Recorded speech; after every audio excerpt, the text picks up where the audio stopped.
Hop. Laissez-moi vous expliquer l'anecdote parce que vraiment c'est quand même improbable. C'est-à-dire que je suis arrivé en voiture dans le centre-ville, un mec nu, un mec qui a baissé son froc et qui s'est retrouvé nu. Pas compris. Oh, ça fait tout drôle. Je suis arrivé de jour et j'ai pourtant vu la lune. Donc si je suis un peu bouleversé, c'est normal. C'est sincèrement l'un des logements les plus atypiques et les plus originaux dans lequel j'ai été. J'ai essayé de pas trop me spoil en arrivant, mais évidemment j'ai vu les 3/4 de la pièce. Ça se tape. Hein. Franchement, ça se tape avec le Airbnb à l'envers dans lequel j'ai été. Bref, ce que vous voulez voir, évidemment, c'est le logement. Et quand je vous dis que c'est atypique, parce qu'en fait, c'est un logement qui a été rénové dans une ancienne boutique. Ça, c'est l'entrée. Ouais, c'est ça, rénové dans une ancienne boutique. Enfin, j'arrive avec une assurance d'agent immobilier déconcertante, alors que je n'ai même que des hypothèses. Je vais réouvrir un peu les rideaux parce que j'ai vraiment la sensation qu'on voit que dalle là. C'est parti pour découvrir tout le logement, tout le côté espèce d'ancienne boutique, vieux garage, local à poubelle. Peut-être pas local à poubelle. C'est pas très avantageux local à poubelle, ça donne pas envie. En arrivant, il y a une petite estrade et ça donne directement sur la cuisine. Et tout est dans un style industriel. Ça par exemple, c'est les chaises. La caution. La caution. Bon, ça se verra pas. Tout est un peu déjà défoncé. C'est le style. Genre là, le sol, il est éclaté. Enfin, éclaté. C'est l'effet béton défoncé. Et c'est comme ça partout. Là, on voit bien. Je vous montre la cuisine. Je cherche juste les lumières parce que. C'est pas ça. Ah! Bof. Yes!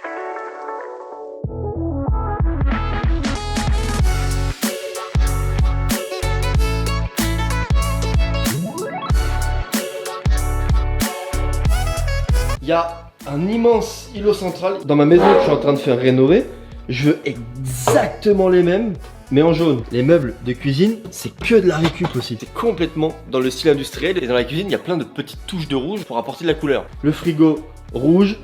La machine à café, rouge. Rouge. Le liquide vaisselle, pas sûr de ouf là pour le liquide vaisselle. Par contre, ce truc que j'ai pas compris, c'est vraiment ça quoi. J'ai pas compris. Je trouve vraiment la cuisine stylée. Hein. Pourquoi du violet? Ah, c'est le seul choix qui me. Bon, rouge, anthracite. Que sais-je, comme le mur là-bas en fait. J'aurais tellement mis cette matière-là ici. Par contre, ça, c'est stylé. J'en profite par l'occasion afin de collecter des petites idées pour ma future cuisine. Pourquoi pas. Il y a même un lave-vaisselle et une machine à laver. Par contre, ça me perturbe un peu parce que ça ressemble pas mal à la cuisine que je vais faire dans la maison que je suis en train de rénover. Ah, la gazinière, c'est la même marque que le frigo. Non mais, je dis ça parce que moi-même j'ai acheté un frigo Smeg qui arrive dans 1 ou 2 mois et je les voyais un peu plus grands, je sais pas pourquoi. Et du coup, je sais pas si je suis déçu ou si je trouve ça cool. Et vraiment, sachant que ça coûte cher, j'ai pas envie d'être déçu. Bon, après, c'est une cuisine. Je pense que c'est pas le truc qui vous transcende le plus, mais c'est sympa de vous la montrer. La cuisine. Validé. Et je suis le pire. Depuis tout à l'heure je vous parle de tout ça et je vous ai même pas montré vraiment la pièce entière. Oh, regardez, vraiment la cuisine est trop sympa, le style industriel. Je suis un peu long mais je préfère un peu tout vous expliquer etc. Parce que quand je suis rentré la première fois j'avais pas trop regardé. J'étais un peu perdu. Je vais tout allumer. 3, 2, 1. Ça n'a aucun sens. Est-ce que ça c'est normal? C'est pas de la déco. Mais c'est archi perturbant parce que j'ai l'impression d'être dans un endroit qui normalement n'est pas un endroit où tu vis. Et il est incroyable ce mur. Il est d'origine hein. C'est perturbant parce qu'en fait j'ai l'impression d'être coincé entre deux immeubles. Parce que là il y a ce grand mur, on a presque l'impression qu'il a été arraché. Et de l'autre côté on a un mur mais qui est pas du tout le même. Là il y a comme une espèce de petite arche en plus qui continue là-bas. Et c'est perturbant parce qu'on a l'impression qu'on a écarté les deux immeubles et qu'on a foutu le logement là quoi. Je suis dans l'appartement 9/3. Je suis dehors dans le chemin de traverse putain. Vous savez où j'ai l'impression d'être? D'anciens locaux, un petit bureau parce que ça fait très des anciens bureaux. Vous voyez dans les films là. Vous savez les vieux bureaux dans les séries genre Louis la Brocante et tout. Ouais, Joséphine Ange Gardien. Là j'ai l'impression que je vais aller voir un directeur commercial et qu'il va me défoncer. Bonjour monsieur Olivier, j'ai pas réussi à vendre la vieille Volvo. Je suis désolé. Je suis viré. Je dérive. J'ai complètement fou. Mais là c'est une chambre, je vais vous la montrer juste après. Et je peux repasser par là-bas. Il y a un ponton qui permet en fait d'accéder. Bah la fenêtre qui est ici quoi. La vue que ça fait, sérieux. Mais ce qui est fascinant aussi c'est les éclairages. Regardez comment c'est fait, c'est des petits spots mis sur des. Ouais, sur des espèces de câbles en métal. Par contre, pour ceux qui ont vu Squid Game, si vous l'avez pas vu, je veux pas vous spoil, je me sens pas forcément très bien là. Je reconnais, c'est du verre trempé ça. Vous voyez le ponton?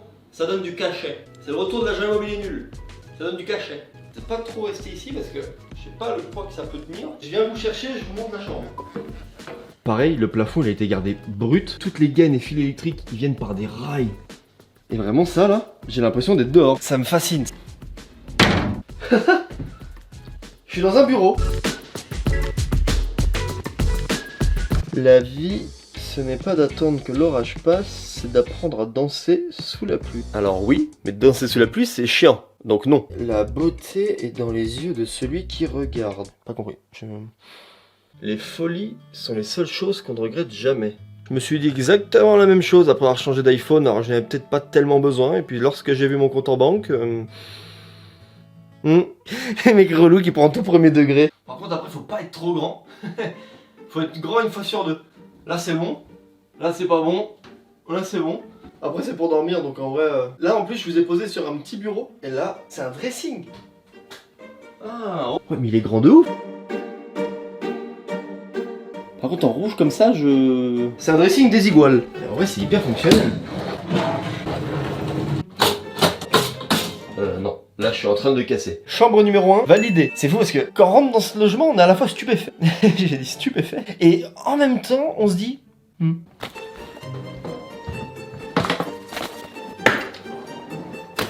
J'abuse complètement de transition là. J'ai ouvert les roulettes pour faire 2 mètres. Dressing, validé. Ah, par contre, pour refermer la porte, il n'y a pas de poignée. Et ce qui est archi intéressant, c'est que ce qui aurait pu être le défaut justement de ce logement, où tu te dis, bah vas-y... C'est impossible de faire un logement, ça va toujours être crade, les murs ils vont être tout poussiéreux. Ça, vas-y à repeindre, ça va pas être beau. Genre pareil, si quelqu'un abîme un peu un mur, ça se verra pas. Il est incroyable ce mur.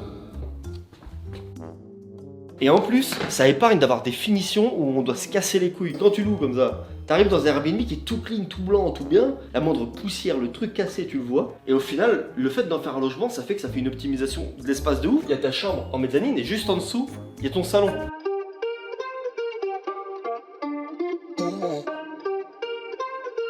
Tiens donc, une pompe à essence, pour nous rappeler l'époque où le prix du carburant était encore accessible.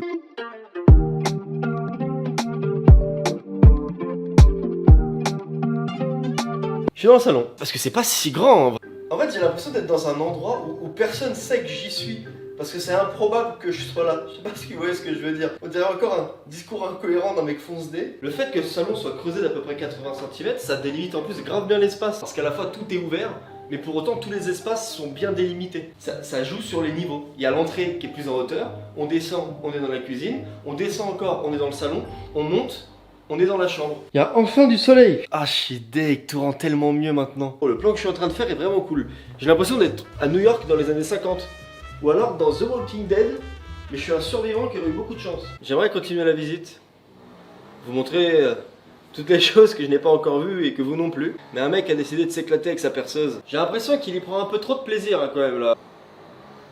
Vraisemblablement, on a fini la première partie de l'appartement en train de dire qu'il n'y a pas de toilette et pas la salle de bain ici. Qui en vrai est assez chiant, parce que comme il y a une chambre qui est juste là, en pleine nuit, et au cas où vous l'aurez pas remarqué, beaucoup de marches. J'ai pas voulu me spoil donc j'ai pas été voir derrière la porte là-bas. Mais en toute logique, il va y avoir la salle de bain, les chiottes et la piscine. Parce que sur les photos que j'avais vues depuis Airbnb, il y avait un escalier qui descendait à la... Encore un escalier. 60 mètres carrés la pièce principale, plus une chambre pour Airbnb de luxe qui contient une piscine, franchement. Bon, bah c'est parti hein. Puis évidemment après je la testerai. La piscine, pas les chiottes. Quoi? Ah, vous voulez voir vous aussi? Ah bah c'est moi d'abord hein. C'est moi qui ai payé, c'est moi qui vois. Comment ça, vous me payez aussi avec vos vues Ok, c'est bon, vas-y, d'accord. Ouais, je vais vous prendre... Ah mais ça fait un bordel de ouf. Je sais pas si vous entendez le bruit de fond insupportable. Bah oui, la piscine est chauffée. Donc soit ça doit être les moteurs des chauffages qui chauffent la piscine, ou alors c'est la clim parce que c'est forcément très humide. Bon allez, c'est parti.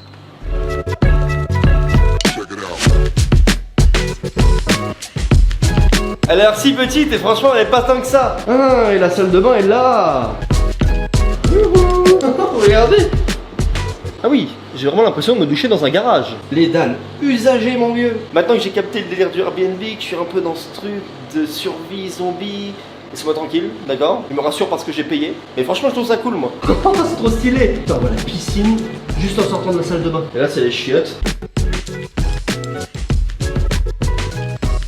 T'es là. Ah j'avais complètement zappé. C'est une chambre.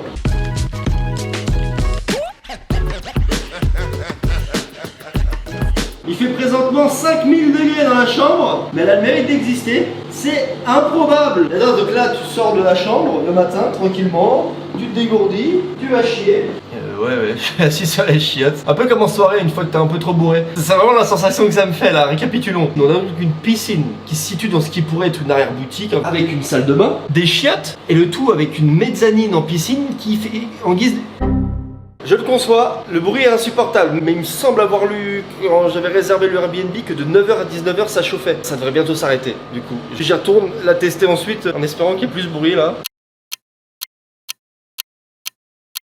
Non mais c'est vraiment ça, j'ai l'impression que dehors il y a une épidémie de zombies et que moi je survis dans des conditions plus que confortables. Et j'avoue que ça donne un peu de charisme. Je pourrais dire ça la prochaine fois dans un dîner mondain. Oh, moi j'ai déjà survécu à une épidémie de zombies. C'est comme si ici ça avait conservé un espèce de bout de confort avec les moyens du bord, les trucs que tu aurais pu aller récupérer dans la rue parce que ça traînait, parce que du coup tout est un peu abandonné. Voilà, je parle loin là.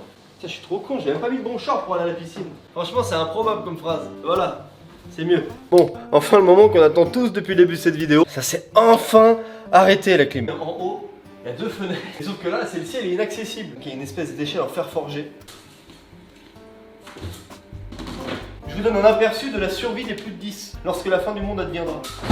Ça fait plaisir de m'entretenir avec vous dans cette pièce, dans le calme. D'ailleurs, petit point courtoisie, lorsque vous êtes dans des endroits comme ça qui ont des piscines et tout. Ok, il y a du chlore, etc. Mais bon, si on peut éviter de les salir... C'est quoi ce bruit? Ah, un zombie, c'est ça. Non mais ça me fait plus peur, hein. Je suis dans mon bunker de luxe. Qu'est-ce que vous allez me faire un peu? Les nuls. C'est vraiment marrant cette douche. J'ai l'impression d'être séquestré mais d'une très bonne façon. Mon ravisseur prend soin de moi. C'est parti, je vais tester cette piscine improbable. Oh, ça fait une qualité éclatée la GoPro, j'ai la haine. Bon, en fait ça va, tranquille. Je nage comme un survivant qui respire l'aisance financière, n'oubliez pas ça. Mais en fait, même la piscine, c'est de la récup, c'est ça qui est fou. C'est ouf d'avoir réussi à faire un truc luxueux en récupérant plein de matériaux à droite à gauche. Il y a trop de questions qui me viennent en tête. Comment ils ont rempli la piscine? Comment ils la vident si un jour il y a un problème? Elle fait 1, 2, 3, 4, environ 4 mètres, 4 mètres 50 de long. Ouais, 2 mètres de large. En tout cas, j'espère que cette vidéo vous aura plu. Si c'est le cas, vous pouvez laisser un petit pouce bleu sous cette vidéo et vous abonner. Allez voir ma dernière vidéo aussi, où j'ai été dans un Airbnb à l'envers. Waouh, c'est parce que je suis dans l'eau que je suis en train de voir une sirène. J'avais pas mieux cette fois-ci. Je suis désolé. Salut!